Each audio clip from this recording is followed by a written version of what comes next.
Hello everyone, welcome to social science hub. Students, आज हम पढ़ेंगे क्लास 6 का geography chapter globe, latitudes and longitudes. इस चैप्टर को मैंने दो पार्ट्स में डिवाइड किया है। पार्ट 1 जो कि ये वीडियो है, इसमें हम सिर्फ लैटिट्यूड्स के बारे में डिस्कस करेंगे। इस चैप्टर के नोट्स में डिस्क्रिप्शन बॉक्स में लिंक मेंशन कर दूंगी, आप चेक कर लीजिएगा। और अगर आपको डायग्राम बनाने की प्रैक्टिस भी करनी है तो आप प्लीज़ मुझे कमेंट बॉक्स में लिख के भेजिएगा। मैं आपको वैसे डायग्राम बनाते हुए भी एक्सप्लेनेशन दे दूंगी। इसमें हम जो टॉपिक कवर करेंगे वो है लैटिट्यूड्स और we can say parallels, important parallels और हीट जोन्स। अब जैसे आप इस पिक्चर में देख पा रहे हैं कि बीच में अर्थ के सेंटर में एक लाइन ड्रॉ की गई है, एक हॉरिजॉन्टल लाइन। उस हॉरिजॉन्टल लाइन को हम कहते हैं लॉन्गेस्ट पैरेलल, जिसका नाम है इक्वेटर। अब इक्वेटर जो है वो हमारी सबसे लॉन्गेस्ट पैरेलल होती है। अब आप पूछेंगे पैरेलल क्या होती है, तो पैरेलल हम इसकी नेक्स्ट स्लाइड में डिस्कस करेंगे। तो ये जो इक्वेटर है ये हमारे अर्थ को दो हिस्सों में डिवाइड करता है। इक्वेटर के ऊपर के हिस्से को हम कहते हैं नॉर्दर्न हेमिस्फेयर और इक्वेटर के नीचे के हिस्से को हम कहते हैं सदर्न हेमिस्फेयर। अब आप देखेंगे 2 एंड पॉइंट्स भी दिखा रहा है, ठीक है, जिसमें एक हमें स्टैंडिंग लाइन की तरह हमने बनाया है जो नॉर्थ और साउथ दोनों में उसके एजेस हमें दिखाई दे रहे हैं। तो ये होता है बच्चों एक्सिस। इस एक्सिस पे अर्थ रोटेट करती है, ठीक है। जो नॉर्दर्न हेमिस्फेयर में पॉइंट है उसको कहा जाता है नॉर्थ पोल और जो सदर्न हेमिस्फेयर में पॉइंट है उसे कहा जाता है साउथ पोल। नॉर्थ पोल और साउथ पोल को एंड पॉइंट्स भी कहा जाता है, द 2 एंड पॉइंट्स। स्टूडेंट्स, अब हम पढ़ेंगे लैटिट्यूड्स के बारे में, जिन्हें पैरेलल्स भी कहा जाता है। अब लैटिट्यूड्स होती क्या हैं? तो स्टूडेंट्स ये होती हैं हॉरिजॉन्टल लाइंस जो एक कंप्लीट सर्कल बनाती हैं और इक्वेटर से जैसे जैसे हम पोल्स की तरफ जाते हैं तो इनकी लेंथ छोटी होती रहती है। ये हम आगे इनके फीचर्स में डिस्कस करेंगे। जैसे कि मैंने आपको बताया, जो अर्थ के सेंटर में जो लॉन्गेस्ट पैरेलल है, जो अर्थ को दो हिस्सों में इक्वली डिवाइड करती है, उसको कहा जाता है इक्वेटर, जिसको डिग्री दी गई है 0 डिग्री लैटिट्यूड।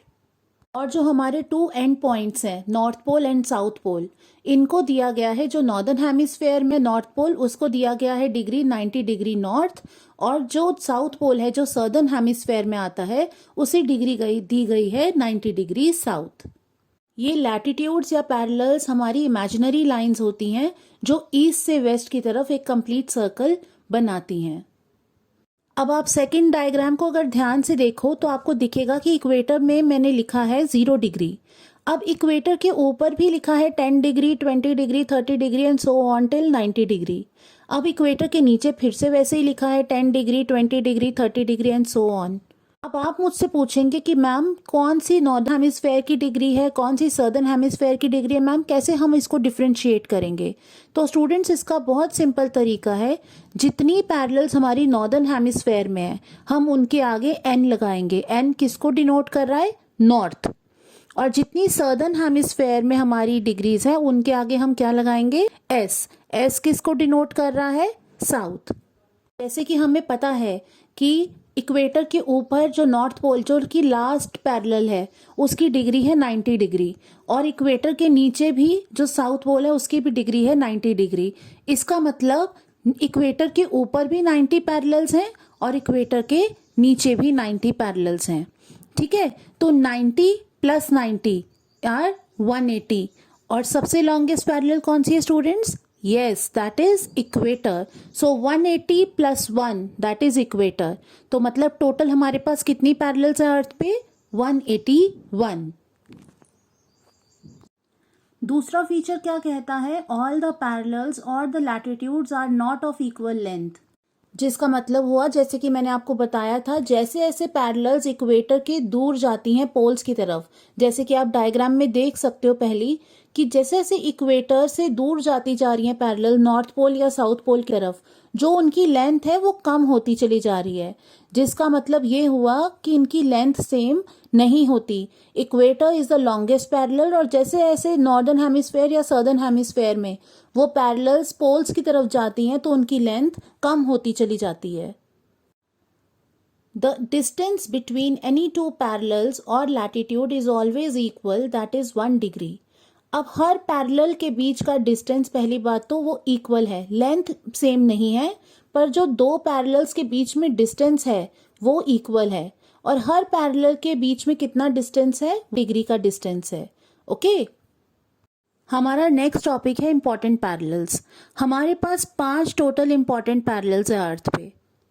फर्स्ट जो हम डिस्कस कर चुके हैं, जो कि है इक्वेटर, जिसकी डिग्री है 0, और जो कि लॉन्गेस्ट पैरेलल है, जो अर्थ को 2 इक्वल हिस्सों में डिवाइड करती है, और वो एक इमेजिनरी लाइन है जो अर्थ को इक्वल हिस्सों में डिवाइड करती है। और इक्वेटर के ऊपर के हिस्से को कहा जाता है नॉर्दर्न हेमिस्फेयर, और इक्वेटर के नीचे के हिस्से को कहा जाता है सदर्न हेमिस्फेयर।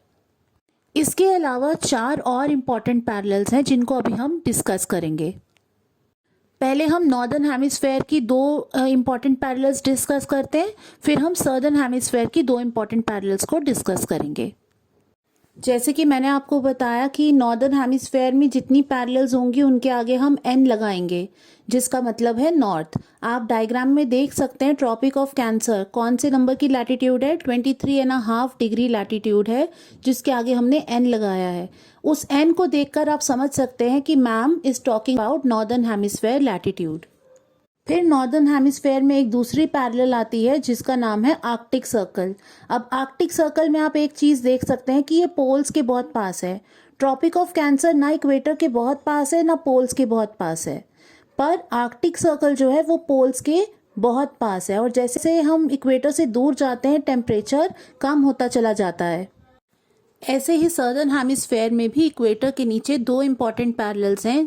पहली है ट्रॉपिक ऑफ कैप्रिकॉर्न, जिसकी डिग्री ऑफ लैटिट्यूड है 23.5 डिग्री साउथ। अब इसमें साउथ क्यों लिखा गया है? Yes, because it exist in southern hemisphere, क्योंकि ये सदर्न हेमिस्फेयर में ये लैटिट्यूड एग्जिस्ट करती है। और जो हमारी लास्ट इंपॉर्टेंट पैरेलल है जो साउथ पोल के पास है, उसका नाम है एंटार्क्टिक सर्कल, जिसकी डिग्री है 66.5 डिग्री साउथ। हीट जोन्स, इसमें बच्चों ये मतलब है कि कौन से एरिया में कौन सी लैटिट्यूड्स के बीच में कैसा टेम्परेचर, कैसा क्लाइमेट होगा।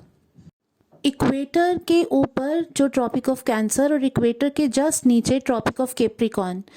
आप डायग्राम को अगर ध्यान से देखें तो आप देख पाएंगे जो ग्रीन एरिया है इक्वेटर के ऊपर और इक्वेटर के नीचे, ठीक है, जो ग्रीन एरिया में कलर किया गया है डायग्राम में, वो एरिया हमारा कौन सा हीट जोन है? Torrid zone. उस हीट जोन को क्या नाम दिया गया है? Torrid zone. और स्टूडेंट्स यहाँ पे टेम्परेचर बहुत हाई होता है। क्यों? क्योंकि यहाँ पे डायरेक्ट सन रेजेस पड़ती हैं, डायरेक्ट सनलाइट पड़ती है, इसलिए यहाँ के जो एरियाज हैं वहाँ पे टेम्परेचर हाई होता है।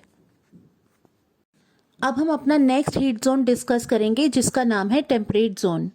अब आप अगर डायग्राम को ध्यान से देखें तो आप देख पाएंगे कि नॉर्दर्न हेमिस्फेयर में भी टेम्परेट जोन है जो रेड कलर में लिखा गया है, ठीक है, ऑरेंज पार्ट में। और आप अगर सदर्न हेमिस्फेयर में देखें तो वहां भी टेम्परेट जोन लिखा गया है। अब ये क्या है? अब Tropic of Cancer northern hemisphere में ट्रॉपिक ऑफ कैंसर और आर्कटिक सर्कल के बीच का जो एरिया है जो ऑरेंज कलर में किया गया है हाईलाइट, वो एरिया हमारा होगा नॉर्थ टेम्परेट जोन, क्योंकि वो नॉर्दर्न हेमिस्फेयर में एग्जिस्ट करता है। और सदर्न हेमिस्फेयर में अगर आप देखें तो ट्रॉपिक ऑफ कैप्रिकॉर्न और एंटार्क्टिक सर्कल में जो एरिया लाई कर रहा है वो होगा हमारा सदर्न टेम्परेट जोन, ठीक है, क्योंकि ये सदर्न हेमिस्फेयर में एग्जिस्ट करता है। लास्ट है स्टूडेंट्स हमारा फ्रिजिड जोन। अब फ्रिजिड जोन अगर आप देखें स्काई ब्लू में कलर किया गया है, ये पोल्स के पास है, आर्कटिक सर्कल और नॉर्थ पोल में, ठीक है। और नीचे अगर आप सदर्न हेमिस्फेयर में देखें तो एंटार्क्टिक सर्कल और साउथ पोल, ठीक है। इसमें भी हम यही लिखेंगे नॉर्दर्न फ्रिजिड जोन और सदर्न फ्रिजिड जोन, जिसकी वजह से हम इसको डिफ्रेंशिएट आसानी से कर पाएंगे, ठीक है। तो जो पोल्स के पास जो एरिया है यहाँ पर टोटली स्लांटिंग सन रेजेस पड़ती है, मतलब सनलाइट का इफेक्ट बहुत कम होता है, जिसकी वजह से पोल्स के आसपास का जो एरिया है वहाँ पर बहुत ठंडा मौसम होता है, ठीक है, क्योंकि यहाँ पे सन रेज बहुत हल्का और बहुत ज़्यादा स्लांट होके पड़ती हैं, तो उसका इफेक्ट इतना नहीं होता, जिसकी वजह से यहाँ पर ठंडा मौसम होता है। तो torrid zone is the hottest climate, the places will experience the hottest climate, temperate zone experience the moderate climate and frigid zone experience the cold climate, okay. चलिए इस डायग्राम की हेल्प से एक बार फिर से रिवीजन करते हैं। अगर आप ध्यान से देखें तो सनलाइट देखिए, रेज जो डायग्राम में बनी है, इक्वेटर के पास बिल्कुल डायरेक्ट सन रेज पड़ रही हैं, जिसकी वजह से जो जो कॉन्टिनेंट्स या जो जो कंट्रीज़ वहाँ पर आपके लाए होंगी, एग्जिस्ट करती हैं, ठीक है, वहाँ पर क्लाइमेट होगा। ठीक है, अब आप कहेंगे मैम इधर तो ट्रॉपिकल जोन लिखा हुआ है। So yes students, it is also known as tropical zone. हम टॉरिड जोन भी लिख सकते हैं और ट्रॉपिकल जोन भी लिख सकते हैं। अब आप देखिए जैसे जैसे ये इक्वेटर से दूर जा रही है, सनलाइट स्लांटिंग होती चली जा रही है, तो जब सन रेज डायरेक्ट नहीं पड़ेगी तो उसका इफेक्ट भी कम होता चला जाता है। तो इसलिए टेम्परेट जोन में मॉडरेट क्लाइमेट होता है, और पोल्स के पास तो इसका ना के बराबर इफेक्ट पहुंच रहा है, बहुत स्लांटिंग रेज होती हैं। ठीक है, तो उसको पोलर जोन भी कहा जाता है और फ्रिजिड जोन भी कहा जाता है। होपफुली आपको ये टॉपिक क्लियर हो गए होंगे। इसकी आगे की वीडियोस हैं जो कि लॉन्गिट्यूड्स और standard time, local time and Indian standard time, ठीक है, इंटरनेशनल डेट लाइन। अगर आपको ये टॉपिक्स देखने हैं तो आप इसकी नेक्स्ट वीडियो ज़रूर देखिएगा जो कि पार्ट 2 में होगी। So bye for now and hope you like the video. If you like the video, please like and subscribe my channel. Thank you.